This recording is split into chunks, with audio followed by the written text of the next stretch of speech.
November 12th, 1943. 26,000 feet above Emden, Germany. Captain Robert Morgan gripped the control yoke of his B-17F Flying Fortress as the formation penetrated deeper into German airspace. Through gaps in the cloud layer below, he could see the characteristic black puffs of 88mm flak shells detonating but always beneath them, too low to reach the American bombers, droning steadily toward their target at cruising speeds barely above 200 miles per hour. If you're enjoying this deep dive into the story, hit the subscribe button and let us know in the comments from where in the world you are watching from today. His indicated airspeed read 148 miles per hour. The thin air at this altitude meant his true airspeed was actually 206. The difference mattered. At 26,000 feet, where half the atmosphere existed below his aircraft, Morgan operated within margins so narrow that German anti-aircraft gunners had calculated them impossible to sustain. They were wrong, but only barely. The Americans had discovered something the Luftwaffe's tactical planners refused to believe: a precise altitude band where physics created a sanctuary from the most feared anti-aircraft weapon of the European war. The Germans called it the 88, the 88. American bomber crews called it something unprintable. At altitudes between 25,000 and 28,000 feet, B-17 formations flew in what aviators would later term the edge of an aerodynamic envelope, a region where flying too slow meant stalling, flying too fast risked structural failure, and any deviation invited catastrophe. The Germans had positioned their answer. Every major industrial target in the Reich sat beneath overlapping fields of fire from 88mm flak batteries, anti-aircraft guns capable of hurling a 20-pound high-explosive shell to altitudes exceeding 30,000 feet at 840 meters per second. Each shell, upon detonation, transformed into 1,500 jagged steel fragments capable of shredding aluminum skin, severing control cables, or killing crew members through their unpressurized fuselages. The mathematics appeared unforgiving. A single 88mm flak battery typically consisted of 4 guns positioned in a diamond pattern, each crew trained to sustain 15 rounds per minute. Major German cities hosted multiple batteries arranged in concentric defensive rings. Berlin alone deployed more than 400 heavy flak guns by 1943. The guns themselves represented precision. German engineering, the Flak 36 and Flak 37 variants featured semi-automatic breech mechanisms, optical range-finding equipment, and mechanical fire control computers that calculated shell time fuses based on altitude, temperature, and target speed. In theory, these weapons created an impenetrable ceiling. In practice, they had one critical limitation that American tactical planners had identified, and German gunners denied: effective range. The 88mm Flak 36 could theoretically engage targets at 9,900 meters, 32,500 feet, but effective sealing the altitude where shells retained sufficient explosive force and fragment velocity to reliably damage aircraft topped out at 8,000 meters, 26,247 feet. The Americans flew at 26,500, 253 feet of vertical separation. Less than the length of a football field stood between the B-17 formations and the weapon that had destroyed thousands of Allied aircraft since 1940. That margin represented the difference between mission completion and catastrophic loss, between survival and becoming another statistic in the mounting toll of strategic bombing operations over occupied Europe. But maintaining that altitude required operating at the razor edge of the B-17's performance envelope. The bomber's service ceiling varied between 25,000 and 35,000 feet, depending on bomb load and fuel weight. A fully loaded B-17G carrying 10,000 pounds of ordnance struggled to exceed 26,500 feet. Climbing higher meant reducing bomb load. Descending lower meant entering the kill zone of the 88mm batteries below. The solution demanded flying in a technical sweet spot that pushed both aircraft and crew to their operational limits. At 26,000 feet, the atmospheric pressure measured roughly 5 pounds per square inch, 1/3 of sea level. The Wright R-182097 Cyclone engines driving each B-17 relied on General Electric turbochargers to compress intake air sufficiently for combustion. Without these devices, the engines would produce barely 300 horsepower, insufficient to maintain altitude, with combat load. With turbochargers functioning correctly, each engine delivered 1,200 horsepower, but turbocharger operation itself presented challenges. The devices operated at temperatures exceeding 1,000 degrees Fahrenheit. Intercoolers attempted to reduce intake air temperature, but thermal management remained critical. Too much boost pressure risked detonation damage to cylinder heads. Too little meant insufficient power to maintain altitude. Pilots monitored manifold pressure gauges constantly. At 26,000 feet, maintaining altitude required manifold pressures around 30 inches of mercury close to maximum continuous power settings. The turbochargers screamed at near maximum rotational speeds, their turbine wheels spinning faster than 20,000 revolutions per minute, driven by engine exhaust gases rushing through ducting that wrapped around the engine nacelles.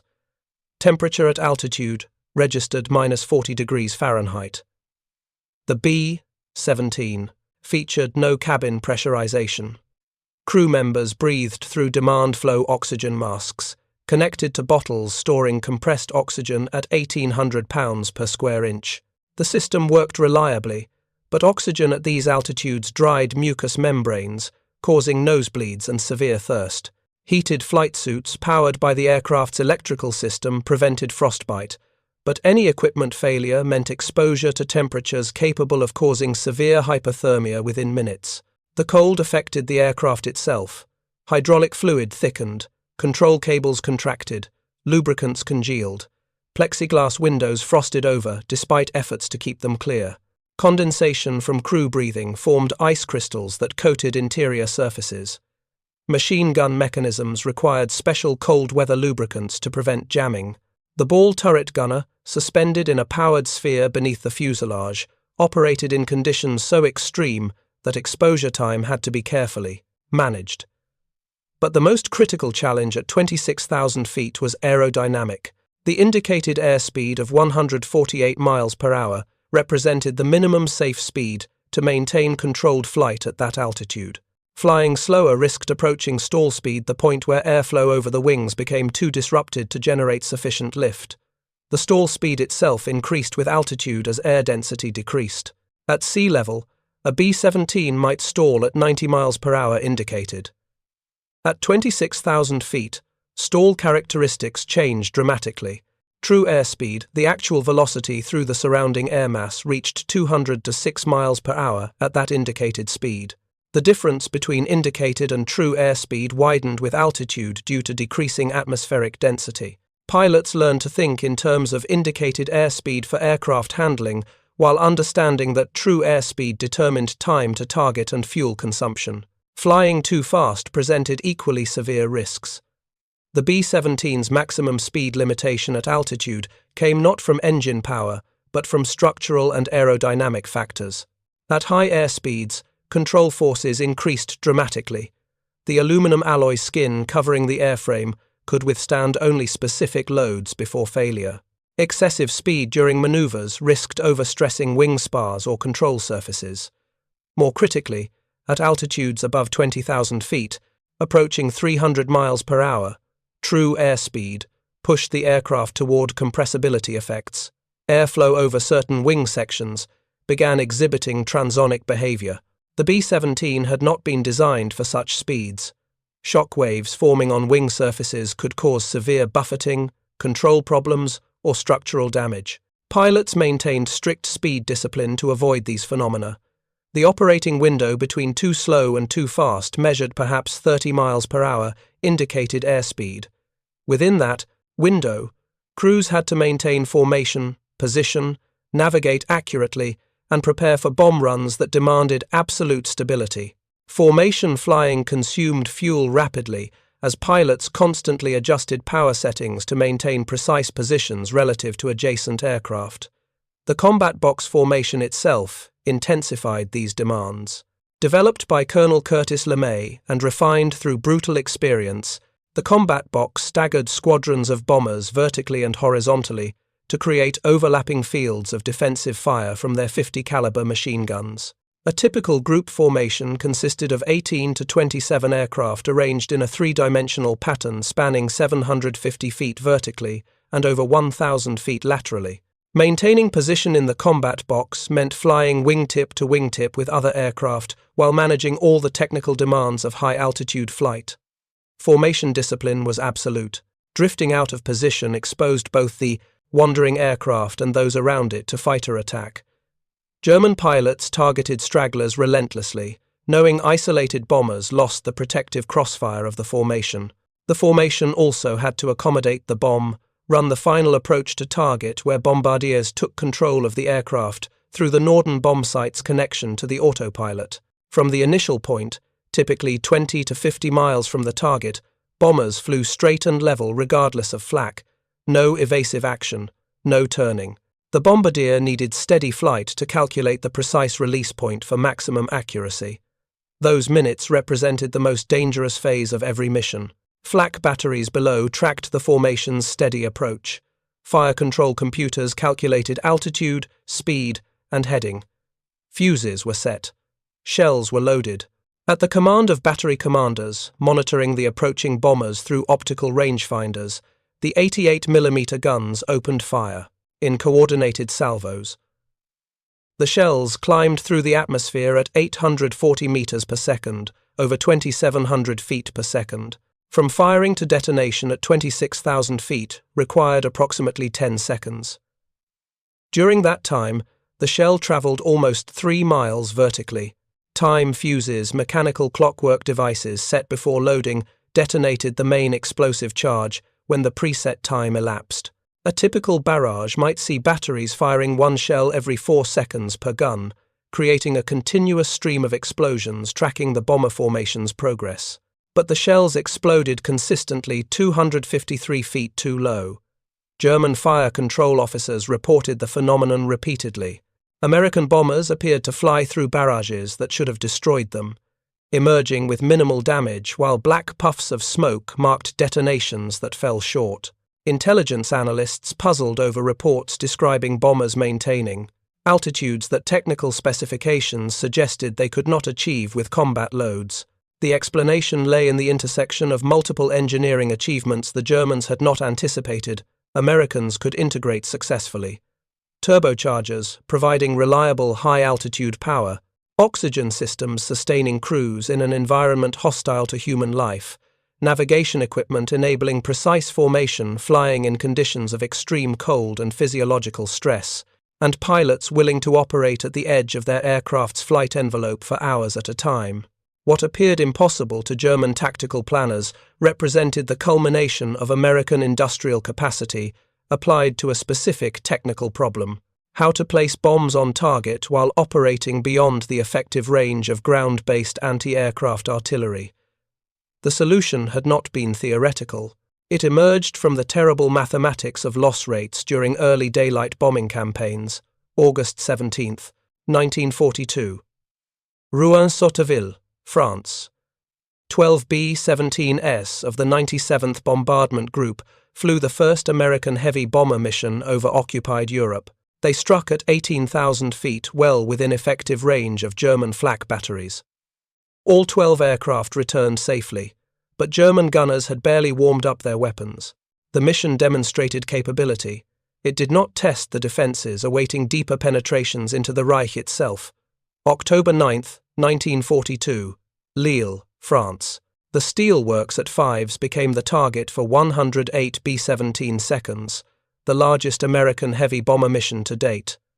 The bombers flew at 21,000 feet. Flak batteries around Lille had reinforced significantly since August. The Americans lost 4 bombers to flak and fighters. Another 26 sustained damage, requiring extensive repair before returning to combat status. The losses were acceptable given the mission's success, but a pattern was emerging. Flying within range of concentrated flak defences extracted a terrible price. The deepest missions revealed the brutal truth. The United States Army Air Forces had committed to daylight precision bombing, striking specific industrial targets rather than city centres, using the Norden bomb site to achieve accuracy impossible with nighttime area bombing. But daylight missions exposed bombers to coordinated flak and fighter defenses. Early in the campaign, before long-range fighter escorts became available, formations had to fight their way through German interceptors and then fly straight through flak barrages over the target. Each mission generated data. Intelligence officers analyzed damage reports, photographed flak holes in returning aircraft, interviewed crews about engagement altitudes. Patterns emerged from the accumulating evidence. Below 23,000 feet, 88mm batteries achieved devastating accuracy. Shells burst close enough to aircraft that fragments tore through aluminum skin, destroyed hydraulic lines, punctured fuel tanks, killed or wounded crew members. Loss rates at these altitudes proved unsustainable for extended operations. If you find this story engaging, please take a moment to subscribe and enable notifications. It helps us continue producing in-depth content like this. Between 23,000 and 25,000 feet, effectiveness declined noticeably. Shells still reached bombers, but detonation timing became less precise. The distance between burst and aircraft increased. Damage rates dropped. At 25,000 feet and above, reports indicated flak bursts consistently appeared below the formations close enough to see, far enough to cause minimal harm. The discovery was not instantaneous revelation, but gradual recognition born from accumulated experience. Bombardment groups compared notes. Intelligence officers compiled altitude data against loss rates. Engineering staff studied flak gun specifications obtained through various intelligence channels. A consensus emerged. The 88mm batteries defending German industrial targets had an effective ceiling just under 26,000 feet. Bombers flying above that altitude operated in relative sanctuary from the weapon responsible for more heavy bomber losses than any other German defensive system. The revelation transformed tactical planning. By late 1943, standard operating procedure for 8th Air Force missions over heavily defended targets specified minimum bombing altitudes between 25,000 and 28,000 feet. Group commanders briefed pilots on the critical nature of maintaining altitude discipline. Engineering officers ensured turbochargers received meticulous maintenance. Mission planners calculated fuel loads, bomb loads, and routing to enable formations to reach and sustain these altitudes throughout the bomb run. But flying at 26,000 feet introduced the aerodynamic paradox that pilots came to understand through bitter experience. The altitude that provided sanctuary from flak placed aircraft at the edge of controllable flight. Too slow, and the bomber stalled. Too fast, and control became marginal. The margin for error measured in single-digit airspeed increments. Pilots called it different names. Some referred to it as the edge. Others spoke of riding the ragged edge of the envelope.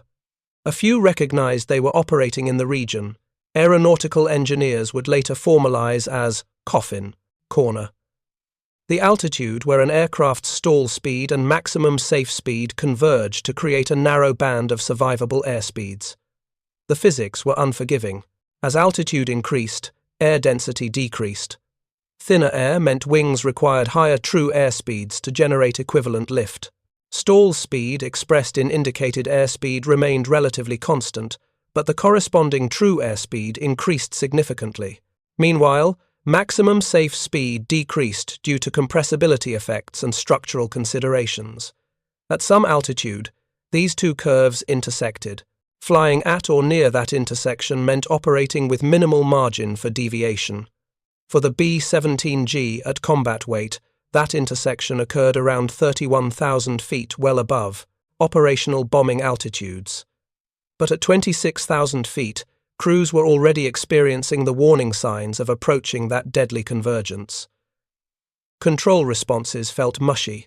Speed discipline became critical. Formation flying required constant attention as aircraft responded sluggishly to control inputs. Any disturbance, turbulence, wake from another aircraft, violent maneuvers to avoid flak could push airspeed outside the safe range.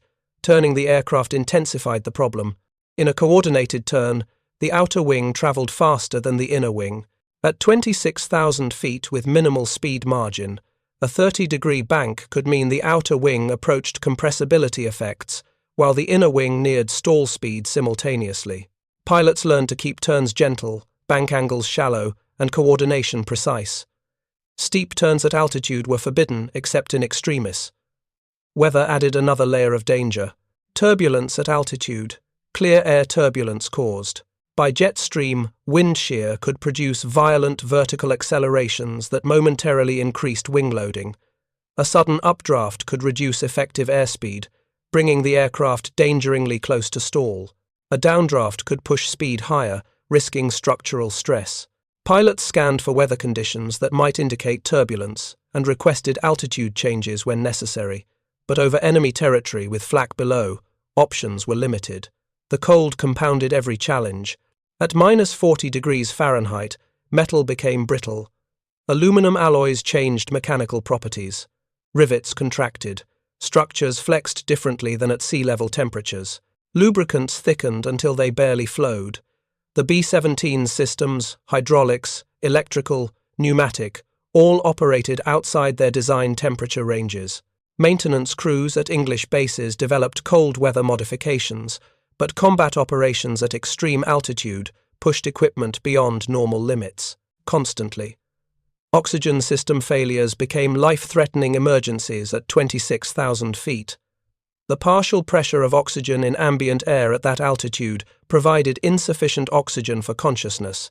Time of useful consciousness, the period between oxygen deprivation and incapacitation, measured approximately 3 minutes.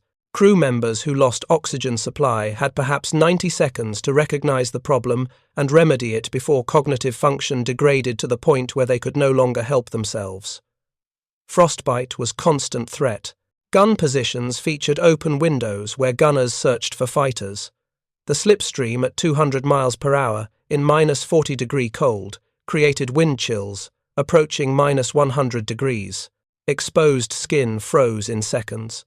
Even through heated flight suits, extremities, fingers, toes, nose, ears suffered from inadequate circulation.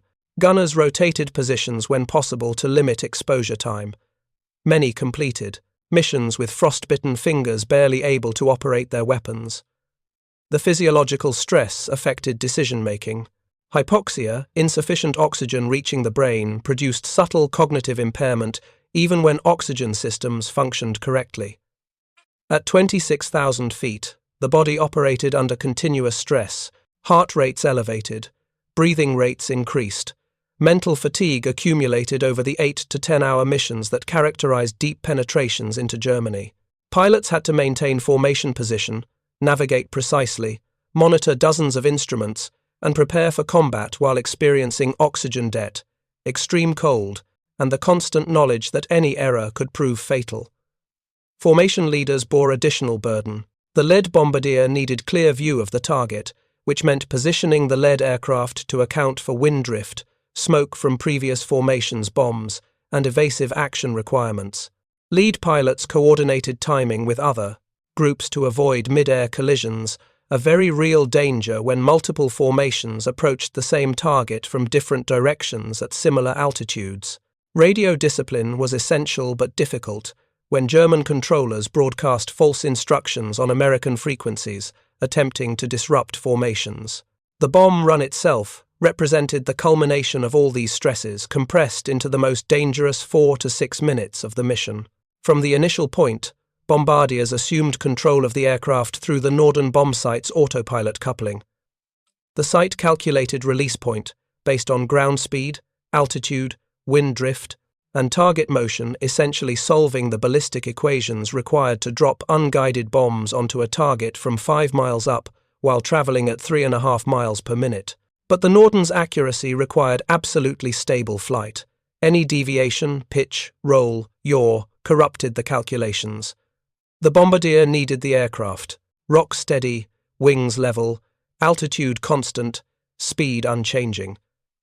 Meanwhile, German flak batteries tracked the bomber formation's approach with radar and optical rangefinders. Fire control computers fed solutions to gun crews who adjusted aim points and fuse settings for maximum effectiveness. The psychological toll of flying straight through exploding shells defied easy description. Crews watched black puffs materialize around them, each burst marking the location where 1,500 steel fragments radiated outward at supersonic velocities. Some bursts appeared directly ahead, seemingly impossible to avoid. Others bracketed the formation from multiple directions simultaneously. The sound, a sharp crack audible even through engine noise and thick aluminum skin, preceded the metallic patter of fragments striking the aircraft's exterior. Sometimes larger pieces tore visible holes in wings or fuselage. Sometimes there was only the sound, leaving crews uncertain whether their aircraft had been hit or the fragment had passed cleanly through empty air nearby. The waiting was worst. Everyone knew when they approached the initial point. Everyone knew the turn toward target meant commitment to straight flight through whatever defenses waited ahead. Pilots held formation. Bombardiers refined their aim points. Gunners scanned for fighters that often attacked during the bomb run when bombers couldn't take evasive action. And everyone tried not to think about the shells climbing toward them from batteries below. At 26,000 feet, most shells detonated low. But most was not all.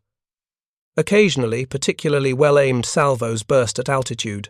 Sometimes wind conditions differed from German calculations, causing shells to climb higher than expected. Sometimes random chance placed a burst exactly where it could do maximum damage. The mathematics of flak effectiveness showed that at these altitudes, German batteries required approximately 16,000 shells to destroy a single bomber, but that average encompassed vast variation. Some bombers flew dozens of missions through heavy flak without serious damage. Others died on their first mission to a single lucky hit. The statistics offered cold comfort to crews experiencing the reality.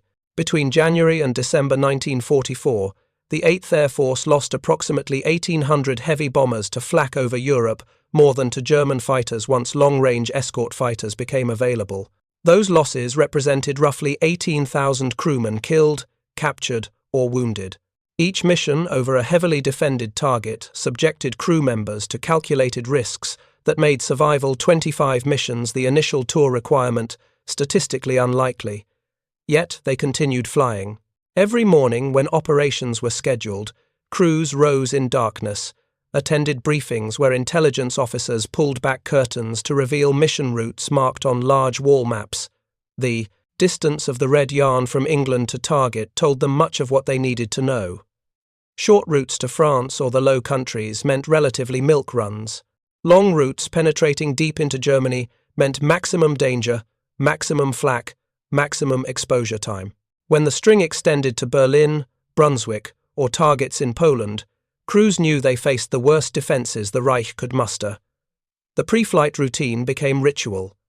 Check equipment, test oxygen masks, confirm heated suit connections, load ammunition. Thousands of rounds of 50 caliber machine gun cartridges stored in metal boxes, feeding the 10 to 13 gun positions throughout the aircraft. Verify intercom systems, set radio frequencies, review emergency procedures. The routines focused minds on immediate tasks rather than dwelling on the hours ahead. Takeoff with combat load tested both aircraft and pilot. A B-17G at maximum gross weight 65,000 pounds required every foot of available runway to achieve flying speed. Heavily loaded bombers lifted off with minimal airspeed margin above stall. Losing an engine during takeoff meant immediate emergency, as the asymmetric thrust and marginal performance left little room for recovery. Some crews never made it off the base, crashing on takeoff or shortly after, their bombs detonating and creating pyres visible for miles. Those who successfully departed faced the assembly procedure, forming up into squadron, group, and wing formations while climbing to altitude. This consumed up to 90 minutes and substantial fuel. Assembly ships, brightly painted B-17 seconds without combat equipment, circled radio beacons, providing visual references for formations to join up. Hundreds of bombers from multiple bases converged on assembly points, stacking into the three-dimensional patterns that would carry them across the Channel and into occupied Europe. Climbing through 20,000 feet, crews donned oxygen masks. The transition from ambient air to pure oxygen felt strange, dry, metallic tasting, somehow artificial. But without it, consciousness faded within minutes. Oxygen discipline was absolute. Failures were usually fatal. Crew members monitored each other for signs of hypoxia, confusion, euphoria, poor judgment, slurred speech. An incapacitated gunner couldn't defend the aircraft. An incapacitated pilot could kill everyone aboard. Crossing into enemy airspace, formation discipline tightened. Pilots concentrated on maintaining position. Navigators tracked progress using dead reckoning, radio navigation aids when available, and periodic position fixes when landmarks could be identified through breaks in clouds. Bombardiers prepared their equipment, charging gyroscopes in the northern sight and inputting preliminary data. Gunners test-fired weapons, short bursts to ensure mechanisms functioned in the extreme cold. German radar tracked the formations from the coast. Controllers vectored fighters toward intercept positions. Flak batteries received advance warning, crews standing ready at their guns. The defense network, built and refined over years of Allied bombing campaigns, represented sophisticated integration of detection, communication, and weapons systems. By late 1943, German defenders knew Allied tactics intimately and positioned resources accordingly, but they couldn't defeat the altitude advantage. Fighters could reach 26,000 feet, but thin air reduced their performance too. Luftwaffe pilots discovered that attacking bombers at high altitude left them vulnerable to American escort fighters operating with altitude advantage. The legendary Focke-Wulf Fu-190 and Messerschmitt Bfu-109, dominant at lower altitudes, struggled above 25,000 feet, where their engines produced reduced power and handling degraded. More importantly, the 88mm battery's backbone of German flak defenses consistently failed to reach the bomber. Formations with lethal effect.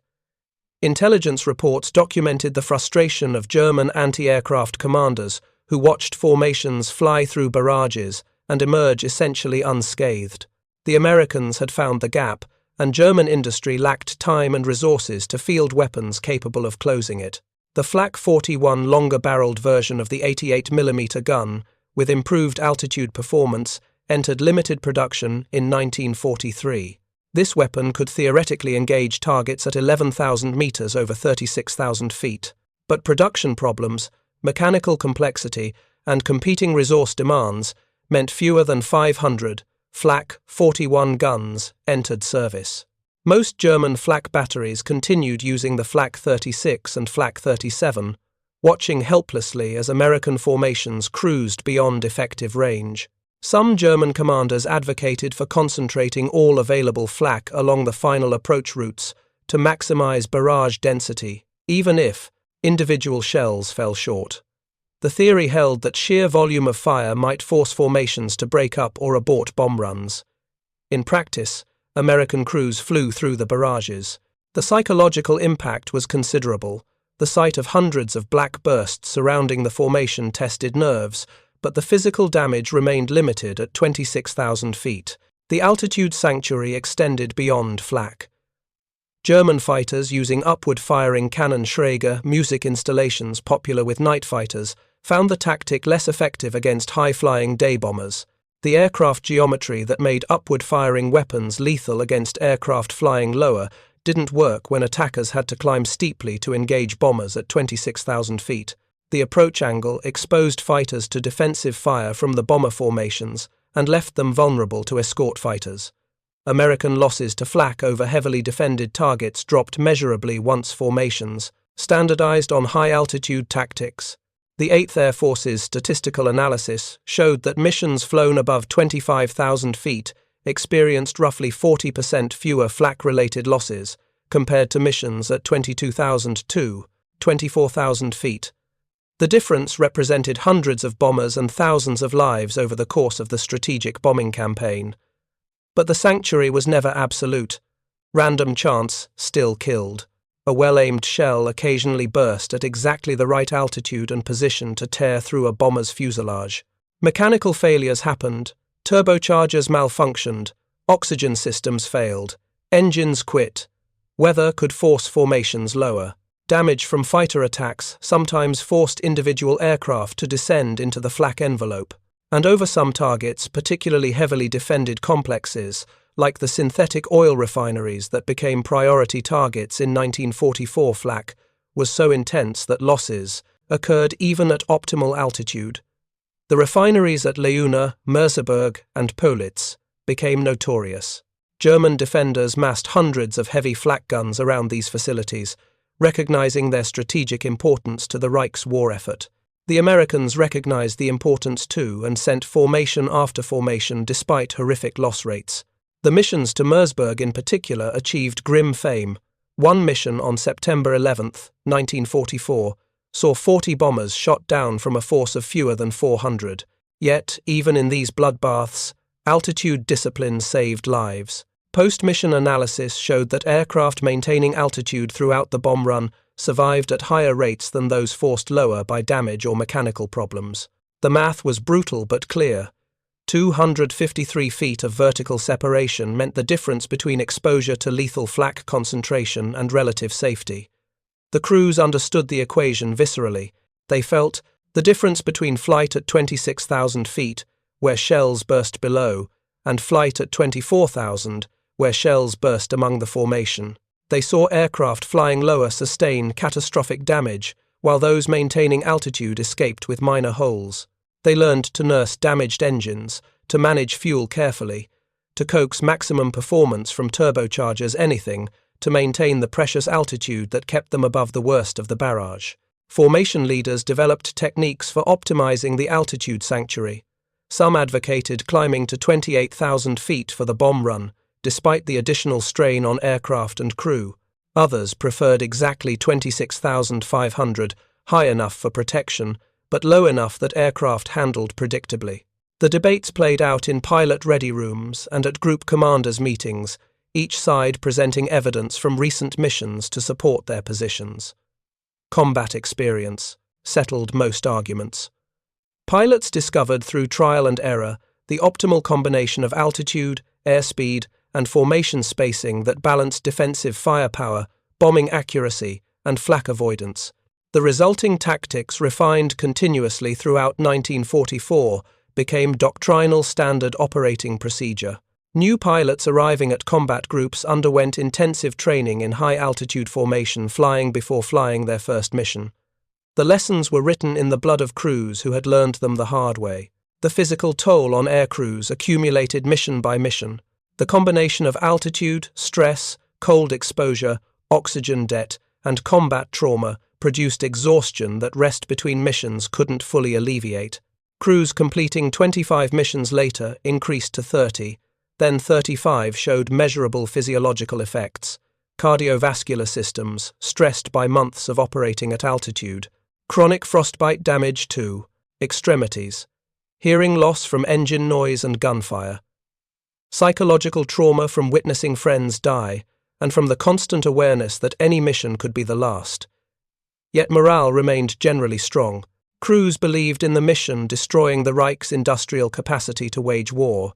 They saw evidence of their effectiveness in reconnaissance photos, showing destroyed factories, wrecked rail yards, burning oil refineries. Intelligence briefings detailed the impact of strategic bombing on German production capacity. Bomber crews understood they were fighting a war of attrition against German industry, and their contribution flying missions through flak and fighters directly supported the Allied advance toward victory. The altitude advantage they maintained over German flak batteries represented a small but significant tactical victory in that larger campaign. It demonstrated that American engineering, tactics, and crew determination could identify and exploit vulnerabilities in German defenses. The Germans had constructed an elaborate anti-aircraft network at tremendous cost. The Americans had found the gap in that network and exploited it ruthlessly. By early 1945, as Allied armies advanced into Germany from east and west, the strategic bombing campaign achieved many of its objectives. German industrial production declined, fuel supplies became critically scarce, transportation networks collapsed under repeated attacks, the Luftwaffe, starved of fuel and pilots, ceased effective operations. And throughout this campaign, American heavy bombers continued striking targets from altitudes that the German flak defenses, designed and built at enormous expense, could not reliably reach. The 88mm flak batteries feared weapons that had claimed thousands of Allied aircraft watched formation after formation pass overhead, their shells detonating uselessly in the thin air a few hundred feet too low. German anti-aircraft crews fired their weapons knowing that most shells would fall short, hoping for the occasional lucky hit that reached the bombers, but unable to prevent the systematic destruction of the Reich's war-making capacity. The technical reality was simple. The B-17 Flying Fortress, operating at 26,000 feet with turbochargers, providing high-altitude performance, flew beyond the effective range of the primary anti-aircraft weapon deployed to stop it. That 253-foot margin, less than the length of a football field, represented the difference between catastrophic loss rates and sustainable operations over defended targets. The human reality was more complex. Maintaining altitude at 26,000 feet meant operating at the edge of the aircraft's performance envelope in conditions hostile to human survival. It meant flying for hours in -40-degree cold, breathing pure oxygen through masks, monitoring dozens of instruments while maintaining precise formation position. It meant accepting that any deviation, mechanical failure, navigation error, weather disturbance could push the aircraft back down into the flak envelope where shells exploded with lethal accuracy. And it meant flying straight through visible barrages during the bomb run, watching black puffs materialize around the formation, hearing fragments strike the aircraft's skin, knowing that the shells were detonating below but occasionally randomly. Unpredictably, one might climb just a bit higher and tear through aluminum and flesh with equal indifference. The crews who flew these missions understood the paradox. They had found sanctuary in the sky, a band of altitude where German guns couldn't reach them with consistent lethality. But that sanctuary was itself a dangerous place, where aircraft and crew operated under stresses that pushed both to their limits. The Coffin corner was real, not merely aeronautical theory. Too slow meant stall. Too fast meant loss of control. The margin between these limits narrowed as altitude increased. At 26,000 feet, that margin measured perhaps 25 miles per hour of indicated airspeed, a range so narrow that turbulence or momentary inattention could prove fatal. Yet this was the altitude they chose, mission after mission, because it offered the best combination of bombing effectiveness and survivability. Below lay the flak. Above lay the edge of controllable flight. They flew between, accepting the technical challenges as the price of avoiding the lethal concentration of 88mm shells that destroyed aircraft at lower altitudes. The German anti-aircraft commanders never fully accepted that American bombers routinely operated at altitudes their weapons couldn't reliably reach. Reports from the field described formations flying through barrages apparently unaffected. Intelligence analysis confirmed bombers were flying higher than previously believed, possible with combat loads.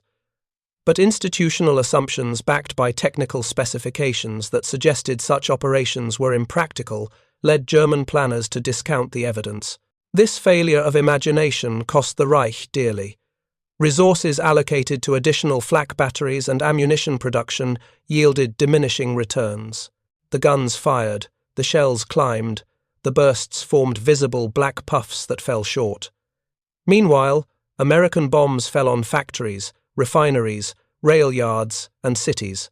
The strategic bombing campaign achieved its objectives partly because the primary defensive weapon deployed to stop it couldn't reach the attackers operating in the thin air at 26,000 feet. The B-17 crews who discovered and exploited this altitude advantage rarely spoke of it in grand strategic terms. They thought of it as survival technique, finding the altitude where flak bursts appeared below the formation more often than among it.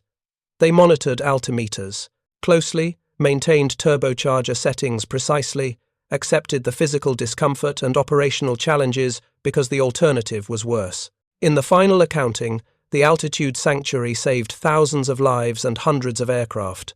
It enabled the strategic bombing campaign to continue when loss rates at lower altitudes would have forced suspension of operations. It demonstrated that careful analysis of enemy capabilities, combined with exploitation of technical advantages, could overcome defenses that appeared formidable. The men who flew in Coffin Corner, that aerodynamic edge where physics and German flak effectiveness intersected, paid the price in accumulated stress, cold exposure, and constant danger. But they also proved that sometimes sanctuary exists not in safety, but in the precise calibration of acceptable risk. They found the altitude where they could survive and bomb, where German guns could not reach them with lethal consistency, where the mathematical equations of ballistics and aerodynamics aligned in their favor. 253 feet of vertical separation, less than the distance from home plate to the outfield fence. The B-17 formations flew that exact margin above the effective range of the German 88mm Flak guns, and that margin made all the difference between strategic success and catastrophic failure. They didn't dodge the flak, they flew above it, in the cold, thin air at 26,000 feet, where physics and engineering combined to create sanctuary in the sky above the most heavily defended targets in Nazi Germany. And every time they returned, -40 degrees giving way to the relative warmth of English winter, oxygen masks coming off as they descended below 10,000 feet, the knowledge settled deeper. They had found the edge and learned to fly it. The Germans had built an impenetrable ceiling of steel and explosives, reaching up from every important target in the Reich. The Americans had climbed 253 feet higher, and from that altitude dropped the bombs that broke the Third Reich's industrial spine. Thank you for watching. For more detailed historical breakdowns, check out the other videos on your screen now, and don't forget to subscribe.